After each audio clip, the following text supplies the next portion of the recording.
이번 시즌이 끝나기도 전에 여러 빅클럽들에서 김민재를 원한다는 이야기가 쏟아지고 있는데 오늘은 어떤 이야기가 나왔냐면 과거 칸나바로의 에이전트였던 파델레라는 사람이 있거든요.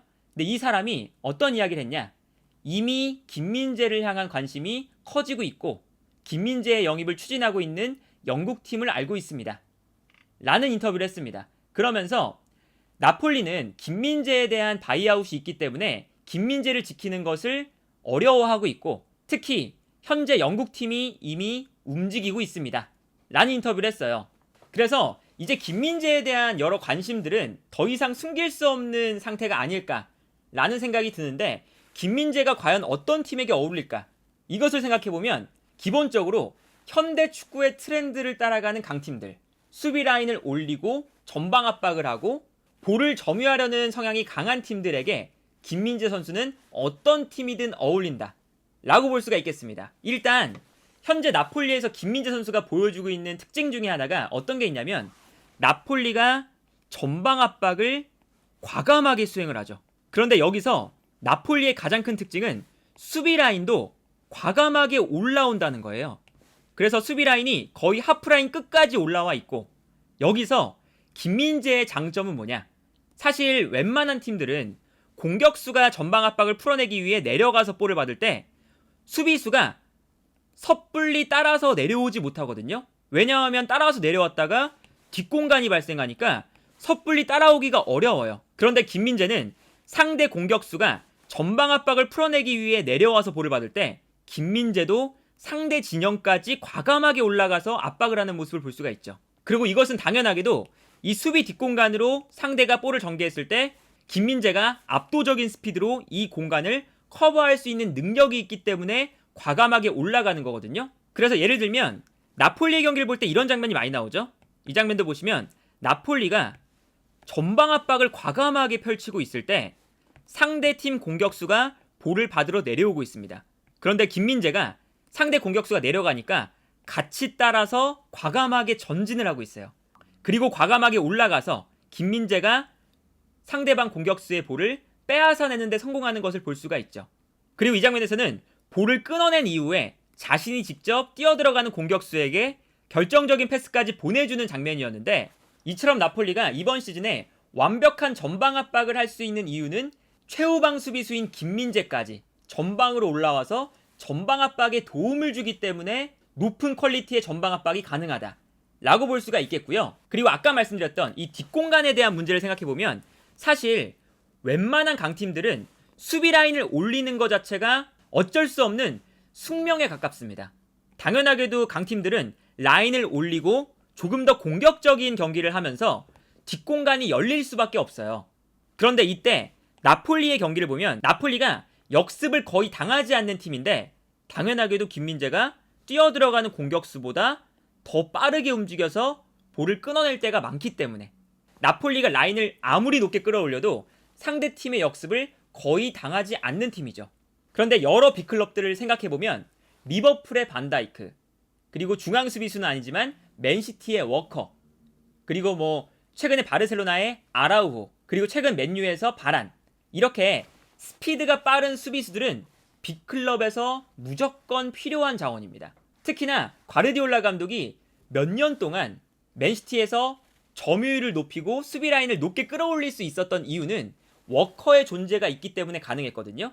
워커가 풀백이지만 사실상 공격할 때는 3백의 오른쪽 중앙 수비수로 플레이하면서 상대팀이 역습으로 넘어올 때 워커가 엄청난 스피드로 뒷공간을 커버하고 그렇기 때문에 맨시티가 마음 놓고 라인을 올릴 수가 있는 건데 그래서 나폴리의 경기를 보면 이런 장면들을 볼 수가 있죠. 이제 이 장면을 보시면 나폴리가 수비 라인을 높게 끌어올리고 있을 때 앞선에서 로보트카가 볼을 잡고 있다가 볼을 빼앗기는 상황이거든요.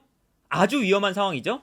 그런데 여기서 상대팀이 볼을 빼앗은 이후에 나폴리의 넓은 뒷공간으로 패스를 보내주고 공격수가 뛰어들어가는 상황이거든요. 그런데 여기서 김민재가 이 뛰어들어가는 공격수를 따라가기 시작하죠. 공격수보다 빠르게 김민재가 뛰어들어가서 공격수의 플레이를 완벽하게 방해하는 모습을 볼 수가 있습니다. 이런 플레이가 나오다 보니까 나폴리의 뒷공간이 넓게 형성돼도 분명히 상대팀에게 역습 찬스가 나왔는데도 나폴리의 뒷공간을 상대팀이 제대로 공략할 수 없을 때가 많아요. 이 장면도 마찬가지죠. 이 장면도 보시면 나폴리의 수비 라인이 높게 올라와 있을 때 측면으로 공격수가 뛰어들어가는 장면이거든요. 그리고 패스가 너무나 완벽하게 들어갔어요. 그런데 이때도 김민재가 공격수를 향해서 뛰어들어가기 시작하죠. 그리고 공격수와 김민재의 스피드 경쟁에서 또다시 김민재가 승리를 하면서 공격수의 앞을 가로막고 볼을 걷어냅니다. 이렇게 압도적인 스피드가 있기 때문에 사실은 웬만한 강팀들이 김민재를 눈여겨볼 수밖에 없어요. 강팀은 필연적으로 라인을 끌어올려야 되니까요. 그리고 여기에 더해서 김민재가 스피드만 빠른 게 아니라 제공권이 기본적으로 좋다 보니까 상대팀이 역습을 할 때 스피드가 안 되면 최전방 공격수에게 일단 볼을 보내주고 최전방 공격수가 수비수를 등지고 있다가 뛰어들어가는 측면 공격수들에게 볼을 뿌려줄 때가 많죠. 마치 토트넘의 케인과 손흥민의 관계처럼 최전방 공격수의 포스트 플레이를 역습할 때 활용하는 팀들이 많은데 김민재는 피지컬적으로도 정말 압도적인 선수라서 상대팀 공격수가 김민재를 등지고 버티는 플레이가 이번 시즌에 거의 단 한 차례도 제대로 나온 적이 없습니다. 그래서 예를 들면 상대팀이 역습을 위해서 최전방 공격수에게 한 번의 패스를 보내줬는데 김민재가 거칠게 달려들면서 볼을 끊어내는 장면을 볼 수가 있고요. 이 장면도 마찬가지입니다. 이 장면도 후방에서 전방으로 볼이 넘어오는데 이때 김민재가 빠르게 달려나오면서 머리로 볼을 걷어내는 모습을 볼 수가 있죠. 그러니까 상대팀 입장에서는 이 김민재라는 수비수를 공략할 수 있는 방법 자체가 사실 안 보이는 거예요. 분명히 나폴리는 수비 라인을 높게 끌어올렸는데 넓은 뒷공간으로 패스를 보내주니까 김민재가 우리 팀 공격수보다 빠르게 달려나가서 볼을 끊어내고 스피드가 안 돼서 머리 쪽으로 볼을 띄워주니까 김민재의 압도적인 제공권이 기다리고 있고 공격수의 포스트 플레이를 활용하려고 하니까 김민재가 거칠게 달라붙으면서 공격수가 볼을 지켜내지 못할 때가 많고요. 이러한 특성을 생각해보면 기본적으로 김민재는 라인을 끌어올려야 되는 빅클럽에게 최적화된 수비수라고 할 수가 있는 거고요. 그리고 현대 축구의 트렌드 중 하나가 후방 빌드업을 아주 중요시한다는 거잖아요. 근데 그러한 특성에도 김민재 선수가 아주 어울립니다. 기본적으로 볼을 잘 다루는 것뿐만 아니라 어떤 게 있냐면 나폴리가 후방에서 볼을 소유할 때 특히 김민재가 있는 왼쪽 측면에서 볼을 소유할 때 상대팀이 전방 압박을 위해서 한쪽으로 쏠리면 김민재의 가장 큰 장점 롱패스가 정확하다는 거죠. 그래서 김민재가 상대 수비가 한쪽으로 쏠리면 순간적으로 반대편을 향해서 롱패스를 뿌려주고 이 롱패스 한 방에 상대의 전방 압박이 무너지면서 나폴리가 탈압박에 성공하는 모습을 볼 수가 있거든요. 그래서 나폴리 경기 장면을 보면 김민재의 롱패스 덕분에 나폴리가 방향 전환을 빠르게 하는 모습을 볼 수가 있죠. 이제 이 장면도 보시면요. 상대팀이 순간적으로 한쪽 측면에서 몰려있고 여기서 이제 나폴리를 압박하는 장면인데 이때 김민재가 순간적으로 방향을 바꿔서 반대편으로 롱패스를 뿌려줍니다. 이 롱패스가 들어가다 보니까 자연스럽게 한쪽에 쏠려 있었던 수비수들이 전부 다 무용지물이 되는 거예요.